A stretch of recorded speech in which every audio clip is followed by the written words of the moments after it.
महात्मा बुद्ध कहते हैं, आप तब तक उस मार्ग पर नहीं चल सकते जब तक आप खुद वो मार्ग नहीं बन जाते। लोग सवाल पूछते हैं, मेरा मन नहीं लग रहा, मैं क्या करूं?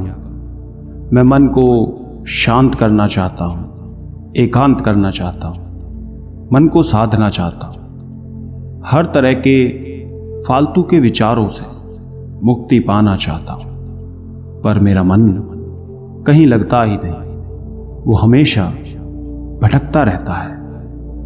आइए एक कहानी के जरिए से हम आपको थोड़ा इसे समझाने की कोशिश करते हैं। एक गुरु अपने शिष्यों को ध्यान साधना सिखा रहे थे।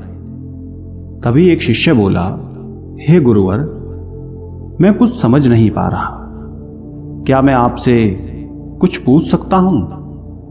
गुरुजी ने कहा, बिल्कुल पूछ सकते हो। शिष्य ने कहा, जैसे मैं पानी पीता हूं तो मेरी प्यास बुझ जाती है, या कोई भी पानी पीता है तो उसकी प्यास बुझ जाती है, तो यह ध्यान के संबंध में ऐसा क्यों नहीं होता? जब हम आपके कहे अनुसार एक जैसा ध्यान करते हैं तो हम में से कोई पहले तो कोई बाद में तो कोई कभी भी ध्यान की स्थिति को प्राप्त कर ही नहीं पाता। ऐसा क्यों होता है? जैसे पानी से सबकी प्यास बुझ जाती है, वैसे ही ध्यान से सबके ज्ञान चक्षु खुल जाने चाहिए, पर ऐसा नहीं होता है। गुरुजी ने कहा, कल किसी ने भोजन पर हमें आमंत्रित किया है, कल तुम मेरे साथ चलना, मैं तुम्हारे प्रश्नों के उत्तर वहीं दूंगा।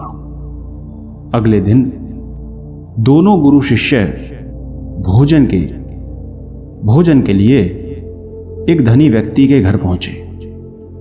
धनी व्यक्ति की पत्नी ने उन्हें भोजन पर बुलाया था। दोनों भोजन करने बैठ जाते हैं। उन्हीं के साथ उस स्त्री का पति भी भोजन करने बैठा हुआ था। उसने अपने सभी नौकरों पर चिल्लाकर कहा कि ये क्या बेकार सा भोजन बना रखा है, इसमें कोई स्वाद नहीं है। वो भोजन की थाली फेंक कर नौकरों से कहता है कि जाओ, दोबारा ढंग का भोजन बनाकर लाओ।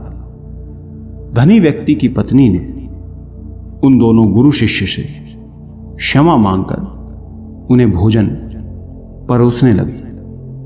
दोनों ने भोजन किया। गुरु ने अपनी थाली में 2 रोटी छोड़ दी। गुरु ने उस स्त्री से कहा कि बेटी, क्या तुम मुझे ये 2 रोटी बांध कर दे सकती हो?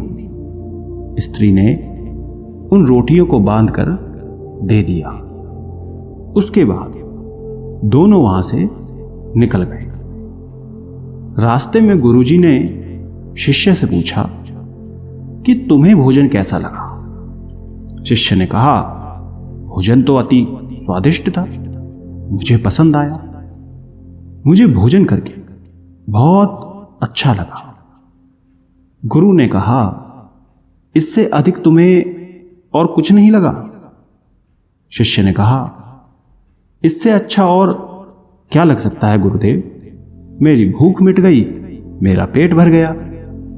गुरुजी ने कहा, भोजन तो अच्छा था, फिर उस स्त्री के पति को भोजन पसंद क्यों नहीं आया? भोजन तो अच्छा बना था ना, भोजन एक ही था, तब उसे पसंद क्यों नहीं आया? शिष्य ने कहा, आप ठीक कहते हैं गुरुदेव, मैं तो कुछ समझ ही नहीं पा रहा हूं, आप ही कुछ बताएं। गुरुजी ने कहा, अभी तुम मेरे साथ आगे चलते रहो। गुरु शिष्य चलते चलते बहुत दूर निकल आए। शिष्य ने गुरुजी से कहा, गुरुदेव, हम हमारे आश्रम के मार्ग पर तो नहीं हैं, फिर हम कहां जा रहे हैं?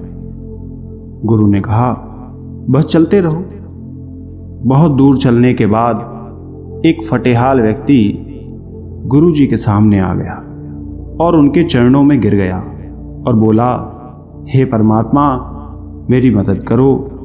मैं 3 दिन से भूखा हूं, मैंने कुछ भी नहीं खाया है। आप कृपया कर मुझे कुछ खाने को दें। गुरुजी ने उस व्यक्ति को एक पेड़ के नीचे बिठाया और उन 2 रोटियों को निकाल कर दिया जो उस महिला ने उन्हें बांध के दी थी।